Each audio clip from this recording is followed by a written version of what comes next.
ഇവരൊരു ഘട്ടത്തിൽ സ്ഥാനാർത്ഥി ആദ്യം പ്രഖ്യാപിച്ച് ഒരു രാഷ്ട്രീയമായ ഒരു ആധികാരികത നേടി. പ്രതിപക്ഷ നേതാവ് തന്നെ പലപ്പോഴും പറഞ്ഞു, ഒരു ഇടയ്ക്കൊരു ഞായറാഴ്ച വന്നില്ലായിരുന്നെങ്കിൽ അതിന് മുമ്പ് തന്നെ സ്ഥാനാർത്ഥിയെ ഞങ്ങൾ പ്രഖ്യാപിച്ചേനെ എന്ന് പറയുന്ന നിലയിൽ അവർക്ക് വലിയ കോൺഫിഡൻസ് ഉണ്ട്. പിന്നീട് അതിനുശേഷം പലതും സംഭവിച്ചു, ഞാനത് സൂചിപ്പിക്കുകയും ചെയ്തു.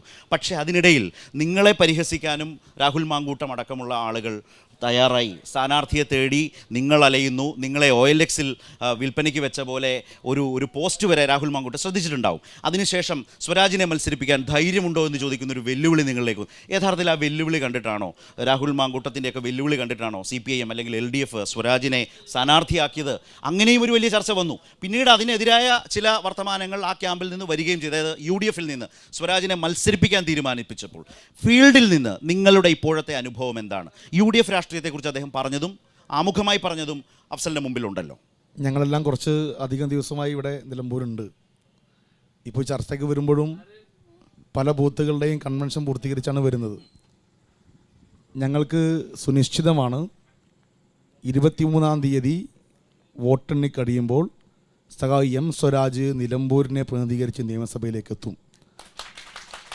അത് വെറുതെ പറയുന്നതല്ല, ഇവിടെ ഇരിക്കുന്ന UDF-കാർക്കും അറിയാം. ഇപ്പോൾ നേരത്തെ പറഞ്ഞല്ലോ, രാഹുൽ മാങ്കൂട്ടത്തിൽ പറഞ്ഞതിൻ്റെ അടിസ്ഥാനത്തിലാണോ CPM സ്ഥാനാർത്ഥിയെ നിശ്ചയിച്ചത് എന്നുള്ളത്. അങ്ങനെ അവർക്ക് എന്തൊക്കെയോ ആഗ്രഹിക്കാം, എന്തൊക്കെ കിനാവ് കാണാം.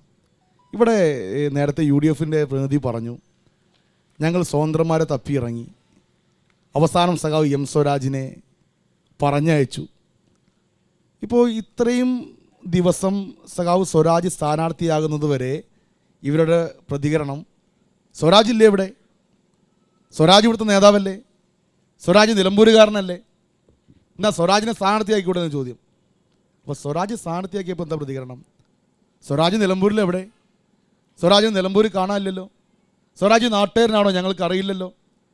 ഇങ്ങനെ കള്ളം പ്രചരിപ്പിച്ച് രാവിലെ ഒന്ന്, ഉച്ചക്കൊന്ന്, വൈകുന്നേരം ഒന്ന് മാറ്റി പറയുന്ന PV അൻവറിൻ്റെ അതേ അസുഖം UDF-നെ ബാധിച്ചല്ലേ കണ്ടത്?